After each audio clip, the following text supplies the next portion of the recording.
Good morning, ladies and gentlemen. This is Rusty 78609, and I'm out and about on my Liberty electric trike this morning. And I got to tell you, it's a beautiful day. There is absolutely no wind. Temperature's 63, 65 degrees.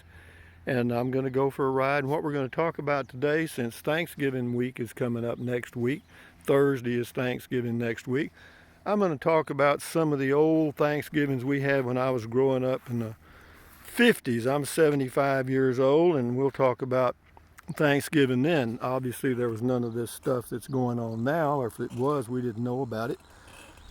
But yeah, Thanksgiving was a big event at my home out in the country near Kennedy, Texas. You may get a little wind in the mic, not much. I don't have a external mic, and that's the way that goes. But I have one, but I just didn't bring it. And we're on a bike trail that's 2.2 miles into town, and we're just going to take a trike ride into Llano, Texas from the RV park out by the golf course. But anyway, in Kennedy, Texas, let's just say 1955, I was 10 years old. What was Thanksgiving like in 1955 in South Texas, USA, on a farm? Well, I got to tell you, it was a great big event. I mean, a big event. Now, we never had turkey, as far as I know. My mother didn't like turkey because it was too dry, and we did not raise turkeys, but we did have chickens. And what she would do is she would prepare 2 or 3 hens, as she called them. And of course, we'd butcher our own chickens, so it was definitely organic. And of course, we had a garden and all that stuff. We also raised hogs, and we would butcher hogs, and that's where our pork came from. And we'd have big hams and stuff that we cured ourselves. And was it good? Hell yes, man. Pea salad, potato salad, I don't know what all we would have, but everything you can think of. Mother used to make her own bread and bake it in the oven, and it was delicious. I mean, it was a feast. And we didn't have a very big home, I have to tell you that. It was like, well, it was 2 bedrooms, but one actually was sort of 3. One bedroom was a little greenhouse that had been converted into a bedroom, and that was my brother and I's room. And it wasn't very big. It was probably, maybe 6 feet wide and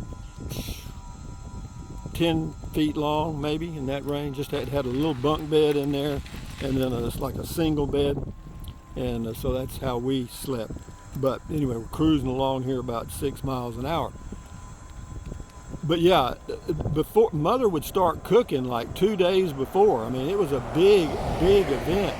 And my aunts would come over, and they would do things. And then the day of Thanksgiving, I mean, the house just smelled like food. I mean, just fresh bread, stuff being baked in the oven.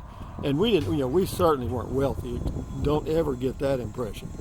And no, but we did okay because we raised everything. You know what I mean? We didn't need anything. So, and Mother sewed, used feed sacks to make some of my shirts, which were okay. I thought they were great, but anyway, that's another story.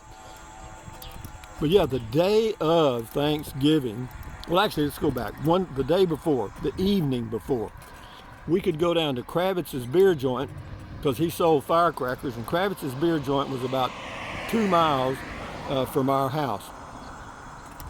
It was just a little bitty beer joint. The building was probably, I don't know, 15 by 18, the whole building. And it was a bar, and that was it, beer. And they also sold firecrackers, as I mentioned. So we'd go down there, and we'd get about, I don't know, whatever money we had, which wasn't much.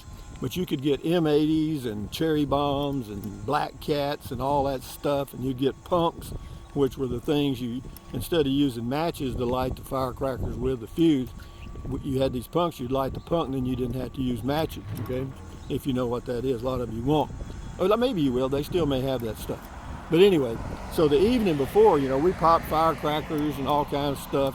And that was a big deal, the cousins would be around, and it was a big deal the evening before. And then the day of, I mean, it was like, I don't know, man, it was just such a a tremendous holiday, overwhelming feeling for us kids. Now, I'm sure the parents probably felt the same way, because it was a feast day. I mean, a big feast. And of course, my aunts would come over. I had 2 aunts, and they had, let's see, one aunt had 2 boys, I think, and the other aunt had 1 boy. And yeah, I don't know who all came, but we had a little table. Well, I say a little table. They had a table in the living room that was set up for the adults, and then there was another dining area off the kitchen where the kids were set up. You know, so we ate in a separate room, and stayed out of their way, which was great. We enjoyed ourselves, and they enjoyed themselves. But it was so good, man.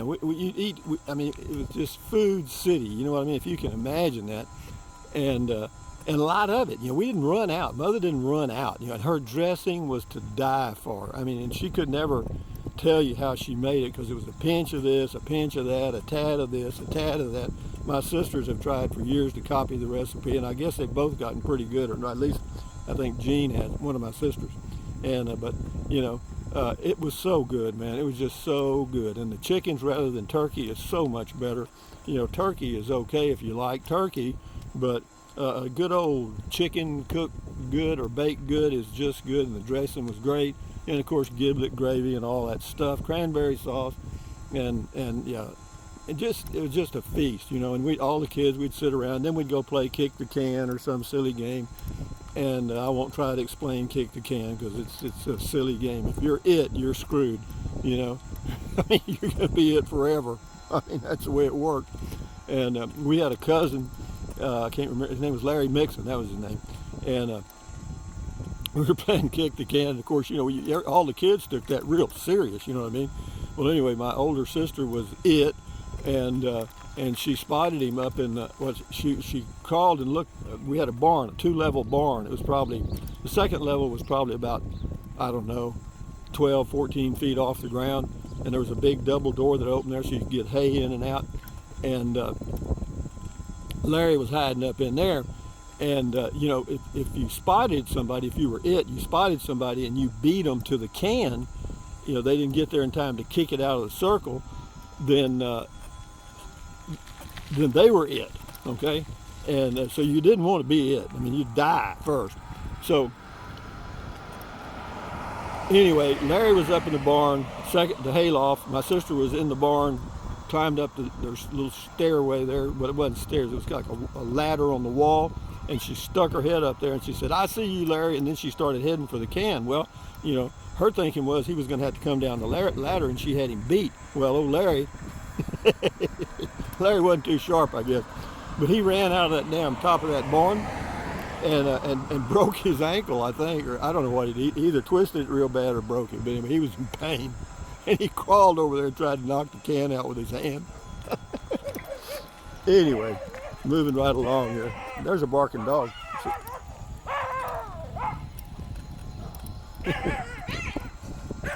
Pit bull, boy. But anyway, that was a fun deal. And of course, the kids, you know, it was all day. You know, everybody sat, and after lunch, about, let me see, probably. Let me get by this barking dog first. There's another one right here. He always tries to get over the fence. This is him right here. See him up there? I hope he never figures it out.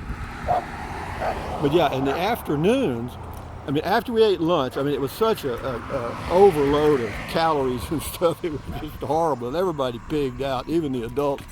And then it was nap time, okay? All the men would get in the living room. We had a couch, and some of them would just lay on the floor. Some of them would take a pillow and go out and lay on the front porch, which was covered. Wasn't big, but it was covered.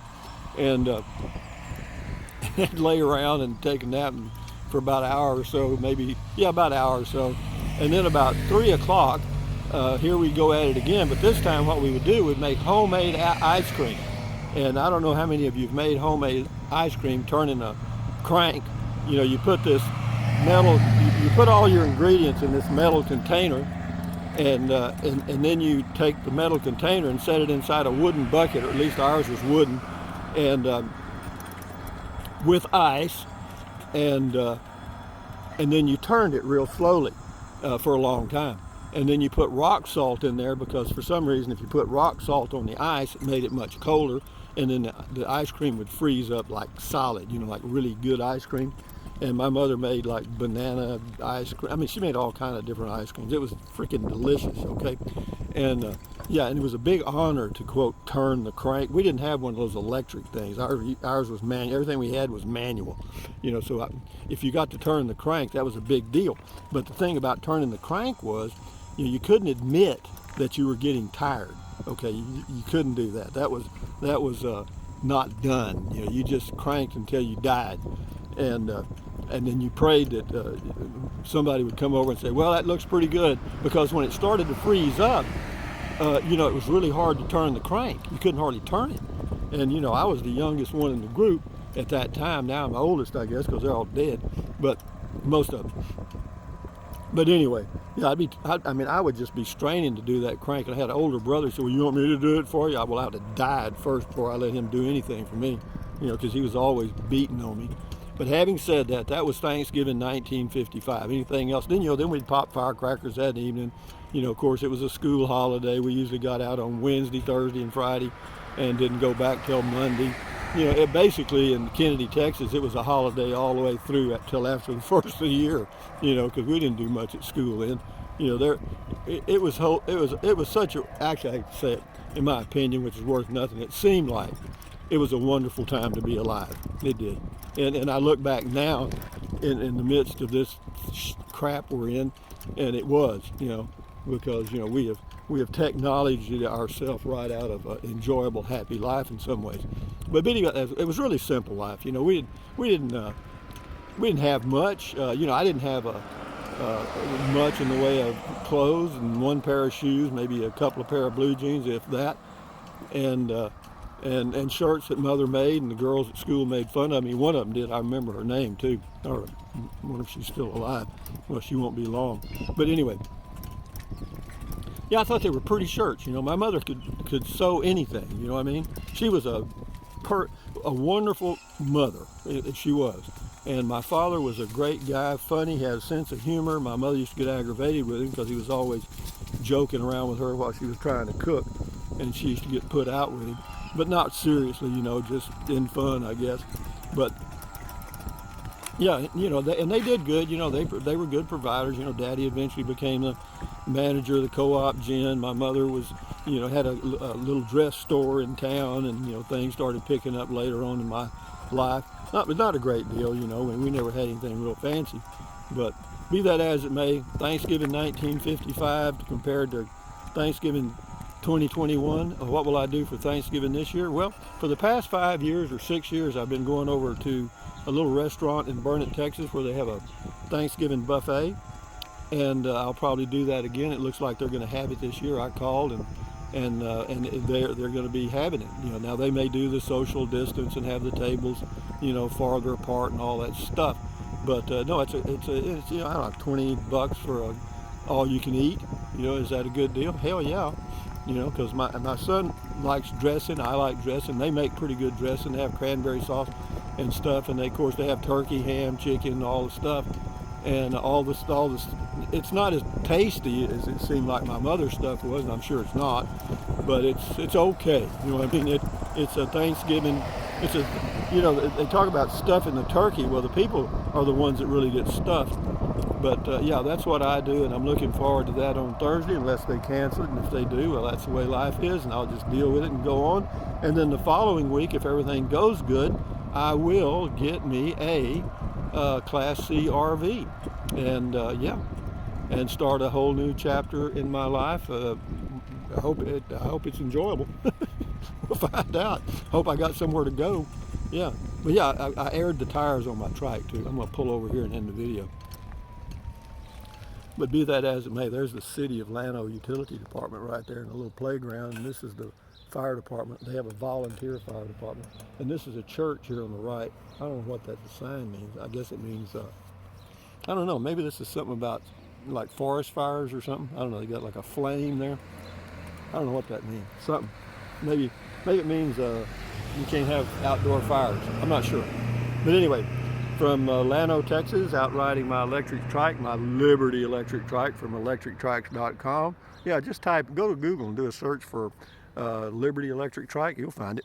Anyway, yeah, and use Rusty 50 if you decide to buy one. Now they're also having a sale, so and you can't do both. So do their sale because it's a better deal. Anyway, thumbs up, carpe diem, adios, bye bye. Buy anything you want anytime. Use the Amazon link. I appreciate it. Just click on the link, go to Amazon, buy anything you want. Drink plenty of water, keep your health, and enjoy your life one day or one moment at a time. And enjoy your Thanksgiving coming up, guys. For those of you that do that thing, you know, I don't know if other countries do it, but I mean, we do. Anyway, adios amigos, bye-bye.